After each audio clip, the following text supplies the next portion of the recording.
relying on God's covenantal love. Anyone who chooses to be a follower of Jesus Christ enters into this covenant sealed with the blood of Jesus that was shed on Calvary. Ultimately, our covenant through Christ, which is done with us and in us, is bound by promises and obligations. God is God of perfect truth and faithfulness. But on our side of the covenant, we also have promises and obligations as followers of Jesus Christ, especially on the repercussions of our unfaithfulness. We are weak and we are capable of being unfaithful simply because we have not yet been perfected. So we do fail to keep our part.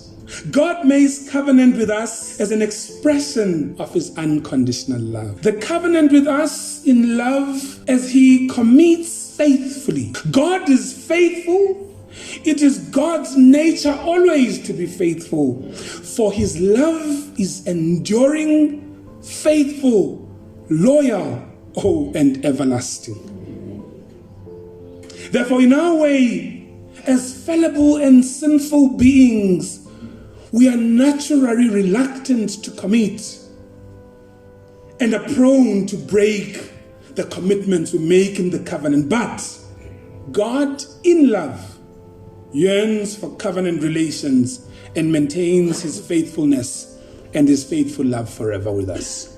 In science, the word vortex is that central spot of energy that either draws everything in it or pours out the energy from. And therefore, hear me well, the vortex of God's covenant with us and all of us is love. The centerpiece that holds everything in our relationship and our union and our covenant with God is love. Yes, there are foundations of the covenant. The covenant is founded on the reality that God is gracious, that God is merciful, that God is faithful, that God is righteous, that God is merciful, that God is generous, and that God is holy. But the main issue and the vortex where all these things are pulled together is the unconditional love of God. Let not the wise boast of their wisdom, or the strong boast of his strength, or the rich boast of their riches. But let the one who boast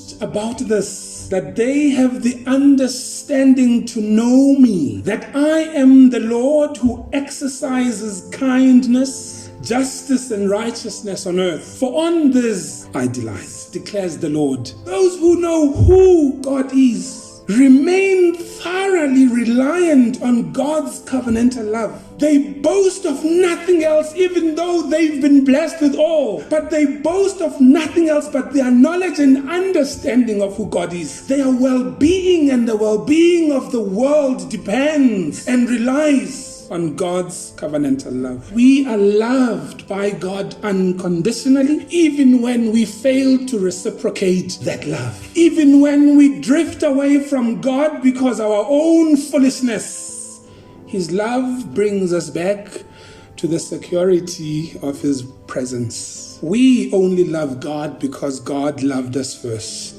And we therefore serve God because God served us first. And we remain faithful to God simply because God was faithful with us first. I am the Lord who exercises kindness, justice, and righteousness. So as we rely on God's covenant of love, and as we're trying to navigate through 2023, we must note these three things: kindness, justice, righteousness. The reality, friends, is that we live in a cruel and unkind world. As a result of all the unkindness in the world, those called into God's covenant of love are compelled, are obligated by the covenant to exercise kindness. Kindness is the quality of being friendly, generous, and considerate. And you can't separate the three. You can't be friendly and not generous, and be generous but not considerate. And so when you're kind, you're not kind because it is in your nature to be kind. You are kind because obligates you. God had been kind to you first.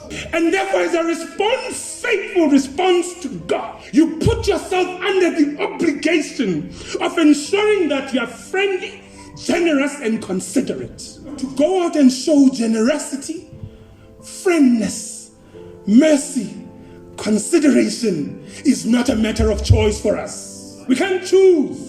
Because God has already chosen to bestow upon us the kindness that we need to go and live out in the spaces where we exist. And so where there is violence, we are to repron. And where there is hatred, we're obligated to extinguish those through kindness. And so in the people fighting, yours is to respond and extinguish the fight by showing kindness and not taking sides, but extinguish the violence. We should not run away from the reality that we live in a world that is unjust. Father Desmond Tutu says, if you are quiet on injustice, by default, you are on the side of injustice. Our people and communities suffer because there is so much injustice. Where is the justice? We are obligated through God's covenantal love to act towards bringing justice and justice for all humanity. It is not a matter of choice. When we are silent on issues that take away the freedom for others to love, that which Jesus promises in John 10:10, that I have come so they may life and may have that life in abundance. When that does not happen and you and I are quiet, we choose injustice. There's no age, there's no gender, there's no size, there's no depth of pocket when it comes to exercising justice. To those under the law, even though myself am under no law, I become one under the law. God initiated the covenant with us, in us.